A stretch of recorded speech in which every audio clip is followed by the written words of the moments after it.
In 2020, because of COVID-19, traveling is out, but there's no reason you can't meet old and make new friends at an Agile conference. The Scrum Master Toolbox podcast teamed up with Tom Henriksen to organize the 4th year of the Agile Online Summit, and you can attend for free. There will be networking events, lots of talks on important topics, and 8 amazing keynotes from Mary Poppendick to Alan Holub, Jeff Patton, who's the creator of User Story Mapping, Neil Killick, who's a no estimates pioneer, Jeff Watts, author of Scrum Mastery, a great book for Scrum Masters, Jeff Gotthelf, Bob Galen, and our very own Markus Hammarberg, who's the author of the Bungsu Story, a great Agile transformation story. You can get your free tickets at bit.ly/SMAOS 2020. All lowercase, all one word. Once again, bit.ly/SMAOS 2020. All lowercase, all one word, and the link is also on the show notes. You can get your free ticket or opt for the full digital access that lets you keep all the conference videos forever. And for example, organize Agile learning sessions at work by watching those videos. You can get the full digital access at bit.ly/SMAOS 2020. But don't forget, there will be lots of live networking events, so I'll see you at the conference floor. Hello everybody, welcome to our Success Thursday this week with Rachel Macasek. Hi Rachel, welcome back. Thanks for having me back. Absolutely. So on Thursdays we talk success for Scrum Masters, but before we dive into that, we always ask our guests, what's your favorite retrospective format and why? Yeah, I like to mix it up every once in a while, and I think I have a couple favorites. I think usually kind of one of my go-to favorites is start, stop, and continue, and I think that one's just nice because it's really clear and concise, and especially working with teams, you know, a lot of teams that I've worked with like to jump to solutions or versus, you know, starting with maybe the problem. And so I think start, stop, continue gives us the opportunity to maybe open that up and then walk backwards a little bit to say, okay, like, yes, this is your solution of what we should do. Let's talk about why you think we should do that, and maybe get to a little bit more of the root of that. I think the other one that I use rarely, but I think is also an interesting one is, especially if I'm having a lot of conversations more with individuals and on the team, and I'm starting to see maybe a common theme around something, I might do more of like a crazy gate activity that I know, you know, the designers and product managers or product owners like to use and product managers like to use. But I like to do this for retrospectives too. And I think it's an interesting way to get team members to think outside the box around our process. So, you know, maybe we aren't meeting our sprint goal consistently, and it's starting to frustrate team members, or, you know, that's starting to come up a lot, or I'm hearing a lot of sarcastic comments around us, like, you know, during planning around like, why are we setting a goal kind of a thing. So maybe I'll give them a prompt in retro around how might we, you know, achieve our sprint goal every sprint, and have them kind of go through individually, quietly, you know, 8 different things we could do. And there's going to be like 3 or 4 that are right off the top of your head, super easy, but right, it's the ones that you have to think, if you're going to think of 8, you have to probably start to get a little bit more creative around that. And so I think that's been the few times that I do use that, that's been an interesting activity or an interesting way to kind of hold a retrospective and get people to talk about maybe some things that, you know, are a little bit more outside the box that we could try to improve. Absolutely. When we help people to go beyond the default answers, they start coming up with ideas that they might even be surprised about themselves. Yes, for sure. Absolutely. Rachel, and now we turn our attention to the question of success, because of course, as Scrum Masters, we, as much as the teams we work with, we also want to continuously improve. And for that, we need to have a clear idea of what it means to be better, what it means to be a successful Scrum Master. So Rachel, share with us, what's your definition of a successful outcome for the Scrum Master role? Yeah, I think the thing that I always hear a lot is, as a Scrum Master, you're working yourself, right? The goal is to kind of work yourself out of a job.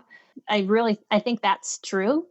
I think if you're able to really kind of show teams, how to be curious, how to ask powerful questions, how to think about their process, I think that ultimately shows you being a really great Scrum Master. From my perspective, you don't want to be the Scrum Master that needs to be there for the meeting to happen, or the questions to be asked, or the things to be done. You really want the team to own that in their process. Also, though, too, on the flip side, it's a sign of a good Scrum Master might also be, the team can do all those things, but maybe they're still curious about your perspective of something happening, because you have such a different viewpoint of it. And so what I like to say is, as a Scrum Master, you want to be wanted, but you don't want to be needed. From that standpoint, they don't need to have you there, but they want to have you there because you bring a different perspective sometimes, or you see something a different way that they might not be looking at. So I'm sure that you have thought about, okay, so how do I get there, right? Like, you're starting with a new team, and you haven't done any work with this team. You might not even know where they are at the moment. So how do you start preparing that journey with you and the team to the point where they own the process, to the point where they ask the powerful questions? How do you kind of structure your work with the teams to try to get to that definition of success, Rachel?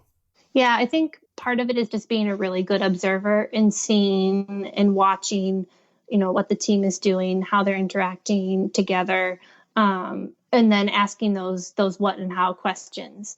And the more that you kind of model that, I think the more you start to see other people start to ask those types of questions too. Or I laughed because there is one team that I was working with, and they were really struggling with, estimation and getting, perfect estimates.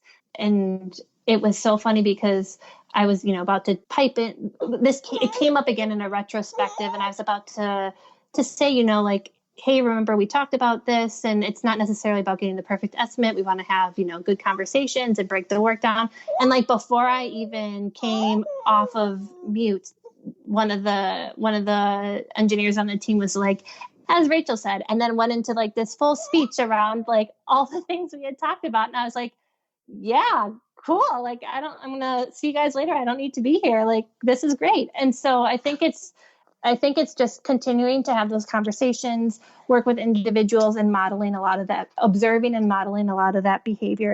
And people will pick, people are smart. They'll all pick it up and start to, certain individuals will start to ask those questions. As they start to ask those questions, other people on the team will start to maybe feel comfortable asking those questions too, or having those types of conversations. That's one thing I would add to that. So definitely modeling the behavior is critical, and you shared that, and kind of giving the team the example of what are the behaviors we should be exhibiting in the daily Scrum, or in the refinement meeting, or in the retrospectives. That's obvious. But another thing that comes to mind is that there's always somebody in the team who is picking it up faster. So one of the things that I have done in my practice is to actually try to assess like who's getting on board faster, and work with that person. Maybe have a one-on-one, maybe just have a coffee, and amplify those behaviors. Kind of, for example, have a coffee break and say, hey, I really liked when you asked this question. I really liked when you talked about, the need to have conversations rather than perfect estimates. What do you think about that, Rachel? No, I think, yeah, that's spot on 100%. Yeah. Find the people who are picking it up, who are, super passionate about it too. I think right there are some people who love this stuff because they understand how much it makes their life easier, or how more fruitful the work can be, when the team is collaborating. So yeah, no, I think that's 100, like, yes. +1 to that, Vasco. Absolutely. +1 to that, indeed. All right, Rachel, that was a great episode and a great conversation about success for Scrum Masters. Thank you very much. Yeah, thank you. Part of a successful Scrum Master job is to help the product owner. Tomorrow we explore that critical role in Scrum, the product owner role.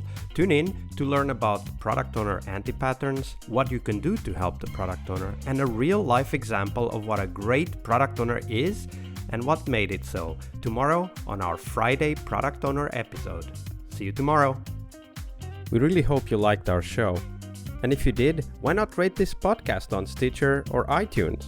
Share this podcast and let other Scrum Masters know about this valuable resource for their work. Remember that sharing is caring.